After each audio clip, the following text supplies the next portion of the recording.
Il y a de grandes chances, si vous regardez cette vidéo, que vous ayez des problèmes de procrastination. Et vous savez quoi? Moi aussi. Qui n'a jamais été dans cette situation? Vous avez une tâche à accomplir ou alors vous devez avancer sur un projet. Et pourtant, vous voyez, il y a une nouvelle saison de The Witcher qui est sortie sur Netflix ou de Lincoln Lawyer. Donc vous vous dites, bon, en vrai, je peux laisser ça pour demain, j'aurai le temps de le faire demain. Et demain, vous vous dites la même chose en fin de compte. Ou alors vous dites, il y a le nouveau Zelda qui est sorti, je l'ai toujours pas fini. En gros, on est dans un cycle vicieux. Et du coup, je me suis longtemps posé la question, comment faire pour ne plus procrastiner. Du coup, j'ai lu des livres, j'ai regardé des vidéos, bref, j'ai fait pas mal de choses pour essayer de trouver la solution. Et donc, dans cette vidéo, je vais essayer de vous expliquer la conclusion de toutes ces recherches pour endiguer cette problématique qui est la procrastination. La procrastination engendre plusieurs effets néfastes. On a par exemple la perte de temps, le stress, l'anxiété, et je pense le pire sentiment reste le sentiment de culpabilité. Des chercheurs de la Case Western Reserve University dans l'Ohio ont étudié le lien entre la détresse émotionnelle et la procrastination. Ils en ont conclu que les humeurs négatives, comme l'anxiété et la détresse émotionnelle, peuvent déclencher la procrastination en poussant les individus à rechercher des activités agréables pour se sentir mieux. Donc la procrastination entraîne l'anxiété et le stress. Or, l'anxiété et le stress entraînent la procrastination. On se retrouve dans un cercle vicieux. À chaque fois qu'on procrastine, on se sent mal. Et le fait qu'on se sente mal va chercher à faire des activités pour se sentir mieux. Et donc on procrastine encore plus.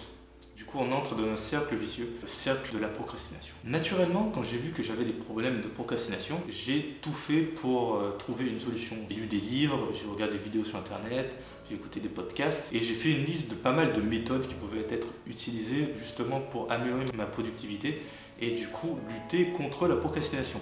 J'ai utilisé des to-do list, j'ai utilisé la méthode du time blocking et d'autres méthodes et je me suis rendu compte qu'en fait c'était très bien d'utiliser ce genre de méthode parce que vraiment ça améliore votre productivité, mais j'ai trouvé que tout cet aspect technique était, on va dire, incomplet. Il manquait quelque chose en fait. Il manquait, on va dire, un aspect un peu moins technique, un peu plus, comment dirais-je, émotionnel. À un certain moment, je pensais que ce qui me manquait en fait c'était la motivation. La motivation, la raison pour laquelle je faisais ça. Par exemple, si j'ai un projet, il fallait que j'ai tout le temps en tête ce projet. Quand j'ai une tâche à réaliser, il faut que je me dise ok, pourquoi je fais cette tâche? Si je le fais pour le travail, ok, pourquoi je travaille? Mais le problème de la motivation, c'est qu'en fait, c'est un bon moyen pour se lancer, pour débuter l'action, mais pas pour continuer cette action sur le long terme. C'est-à-dire que si vous débutez un projet grâce à la motivation, c'est bien, vous allez voir, vous n'allez jamais finir ce projet en fait. Tout simplement parce que la motivation, c'est un bon boost pour démarrer quelque chose, mais pas sur le long terme. Sur le long terme, il vous faut de la persévérance et de la persistance. Dreams without goals are just dreams. Come on. And ultimately, they fuel disappointment. Exactly. On the road to achieving your dreams, you must apply discipline, Come but on. more importantly, consistency, because without commitment, you'll never start, but without consistency, you'll never finish. Soyons réalistes. Sans la persévérance, vous allez utiliser toutes ces techniques, donc to-do list, etc., une semaine ou deux, et ensuite vous allez arrêter. Et vous allez revenir sur vos anciens travers. Tout simplement parce que il faut la cultiver, la persévérance, la persistance. Il faut la cultiver. Et c'est un travail. Mais évidemment, je ne vais pas finir cette vidéo sans vous donner quelques conseils parce que c'est le but de cette vidéo quand même, de lutter contre la procrastination. Car sachez que pour sortir cette vidéo, ça a été un vrai combat. C'était une lutte sans merci contre la procrastination. Premier conseil, utilisez des to-do list. Je ne vais pas m'attarder sur le sujet. Les to-do list, c'est un des meilleurs outils pour améliorer votre productivité. Vous avez la liste de toutes les tâches que vous devez faire. Moi, souvent, ce que je fais, c'est que en première tâche, je mets la tâche la plus urgente et ensuite, je mets des tâches que j'aurais aimé faire dans la journée. Je vous expliquerai pourquoi j'utilise ce système plus tard. Mais en tout cas, utilisez des to-do list. La seconde raison, c'est parce que je fais partie de ces gens qui oublient littéralement tout. Donc, c'est toujours bien en fait d'avoir la liste des tâches à faire. Comme ça, si j'oublie, je regarde ma to-do list et je sais quoi faire. Deuxième conseil, avaler le crapaud. Donc, Avaler le crapaud, c'est un livre écrit par Brian Tracy dans le but justement de lutter contre lutter contre la procrastination. Et donc, dans ce livre, il nous donne pas mal de conseils pour être plus productif et pour vaincre la procrastination. Et l'un de ces conseils, et c'est d'ailleurs le conseil le plus important, c'est avaler le crapaud. Mais qu'est-ce que ça veut dire? En gros, ça veut dire que vous devez commencer par votre tâche la plus difficile et la plus urgente. Commencez par la tâche la plus difficile et la plus urgente. Comme ça, vous savez que quand vous l'avez fini, même si vous n'avez pas le temps de faire les autres tâches, vous avez fini le plus important en fait. Donc vous allez vous sentir bien et ça enlève le sentiment de culpabilisation. Parce qu'on sait très bien qu'en vérité, on culpabilise souvent pour une tâche. Et c'est souvent la tâche qu'on rechigne le plus à faire parce que c'est la plus difficile. Et c'est pour ça que dans la partie juste avant, quand je vous ai parlé des to-do list, je vous ai dit que souvent je mettais en première position la tâche la plus urgente. En réalité, la tâche la plus urgente, c'est souvent la tâche la plus difficile.